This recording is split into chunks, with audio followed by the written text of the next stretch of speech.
Ano po ba yung gusto nilang makita ngayong taon? Dasales natin sila. Joke lang. Well, anyway, yun po, malaking bagay yung nagagawa ng mga comments ng mga netizens from every year's pageant that what we have, especially for Miss Universe Philippines. And as official event stylist of Miss Universe Philippines, I see to it na we have our own brand. We have our own trademark na ang hashtag Masterpiece is only for Miss Universe. And yung mga specific designs that what I do every time from the press presentation, which is coming in a few days. So makikita nyo naman po yung mga bago namin na execution po when it comes with the styling, not only for the styling of the reception and the venue, also for the staging of the pageant po. Yan po, so it's more on modern. Yan, so lalabas natin medyo AI for this year para mas maganda po. Okay, follow-up question lang. For 2026 edition ba, yung gagawin nyo, may susundin pa kayong team or you have may pwede ka na gawin yung gusto mong yung Well, what I really love working with Miss Universe Philippines is every time binibigyan nila ako ng freedom to execute my design. No, of course, with the approval of the operations with the President and Sir Jonas and the operations of Miss Universe. Pero yun po yung tiwala na binibigay nila sa akin every year is talagang masarap kasi yung pakiramdam as a stylist na hindi mo hold yung imagination ko for every concept that I will do from time to time po. So yun po yung ginagawa namin. It's hashtag Masterpiece and collaboration of MUPH. Wow, thank you so much. Welcome po. Congrats again. Thank you po. Thank you po. The next question,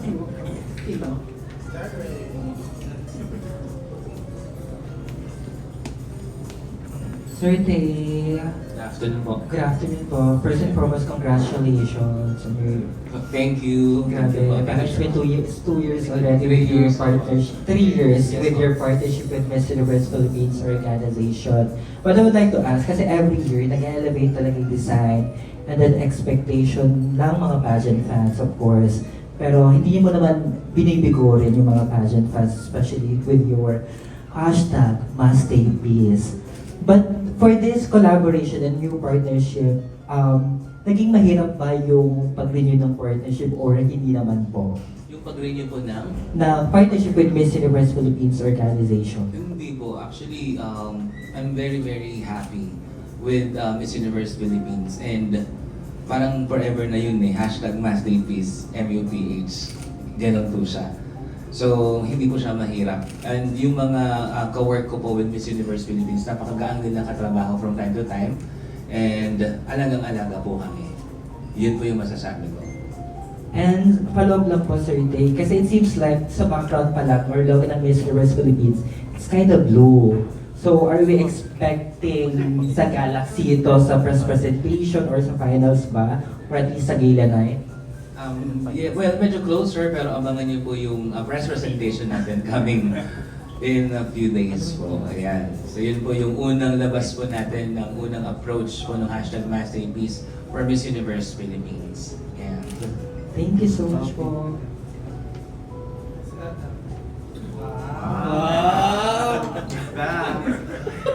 Hi, Sir Tay, Mama J, Sir Voltaire, Good afternoon. and Miss Arnie, and Miss Marissa. I've got 2 questions. The press presentation is upcoming and we're all very excited to attend it. I wonder, kasi last year, di ba, you transformed the ballroom of Makati Shangri-La into a white luxe affair.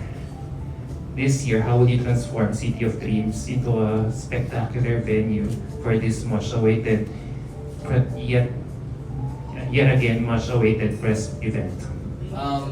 Siguro, kung alam niyo yung Nebula. You know Nebula is? It's medyo closer into that particular one. So cosmic? Yeah, something like that. So, abangan niyo po, malapit na, ilang araw na lang. So, yun. So, yun yung hint na ano natin for the stage and for the backdrop that we're about to do for the staging of the press presentation of Miss Universe po. Yeah. And this is, I believe this is, like you said earlier, this is your 3rd year in partnership with Miss Universe Philippines. I'm just curious to ask, ano po yung challenges? Have you encountered challenges in becoming the overall event status of Miss Universe Philippines and how were you able to overcome it, kung meron man? Yung Well, mga may inside sa stories. challenge po, no. Kasi po, I've been in the event industry for 20 years and we know a lot of what to do, especially pag may mga ganyang mga troubleshooting and all. And the fact po ng Miss Universe Philippines organization is supporting us, I don't think so na may experience namin yun. So kami po actually nagbibigay ng guidance sa MUPH kasi nga po we've been in the events, we've been in the industry for how many years. So pag may mga ganyan po, sila din po yung mag-assignment is kung ano po yung kailangan, paano natin gagawin ng solusyon yung mga bagay na kailangan natin gawa ng solusyon. Pero sa experience ko po with MUPH, hindi pa namin siya na-experience talaga. Kahit isang beses po. Wala po kaming ganun. We're always perfect every time we have event. So, ganun ka smoothing relationship. Sobra. Yeah. As in, wala po talaga kaming na-experience na ganyan sa mga events mo namin. Thank you so much and we can't wait to how you will transform the whole ballroom on the 16th. Sa City of Dreams po. Hashtag Nebula. Pag-aapan na natin. Thank you. Hi, good afternoon po, Christian from the Good afternoon Grassroots. po, Sir D, Christian. what is the secret for sustaining a partnership with Miss Universe Philippines? Kasi po, it's a very, I would say, it's a very important partnership, especially every year there are showcasing the beauty of a Filipina and also the women empowerment and the themes that they've been also promoting each year. So each year you're able to maintain your partnership with them. So what's the secret for sustaining? The secret is kailangan mahal mo din yung organization. So that's one thing. If you don't love the organization, I don't think so na magkakaroon kayo ng magandang relationship to each other.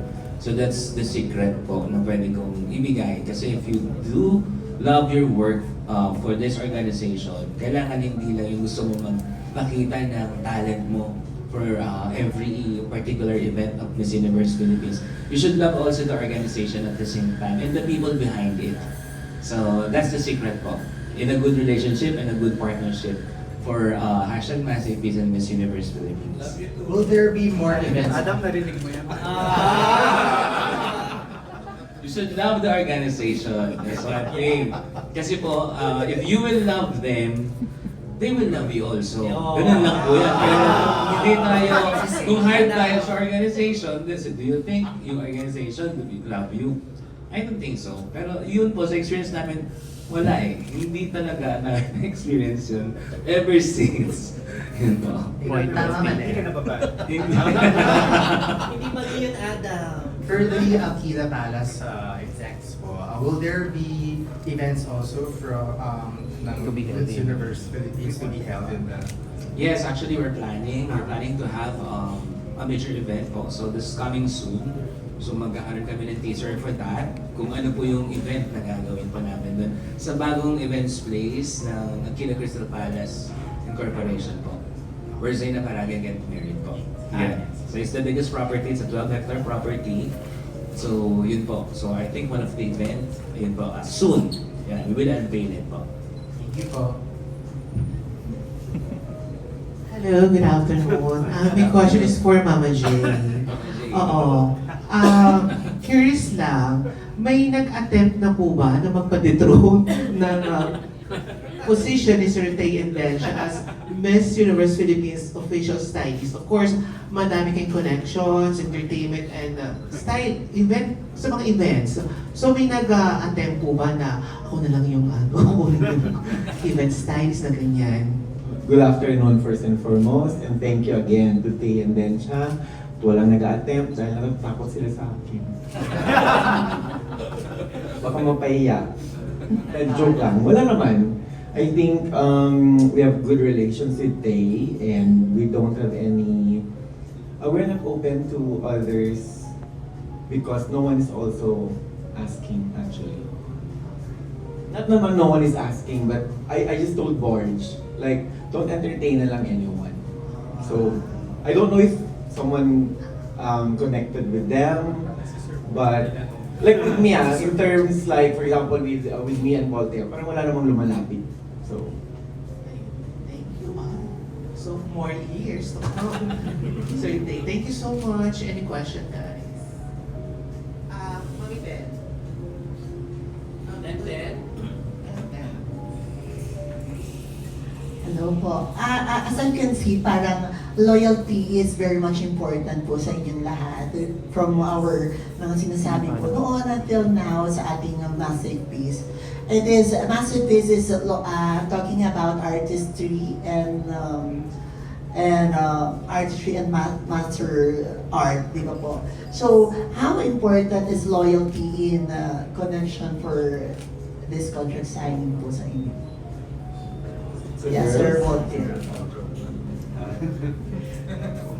And well, as you know, that with Miss Universe Philippines, we're quite lucky that there are a lot of people, a lot of sponsors that always want to associate and align themselves with Miss Universe Philippines.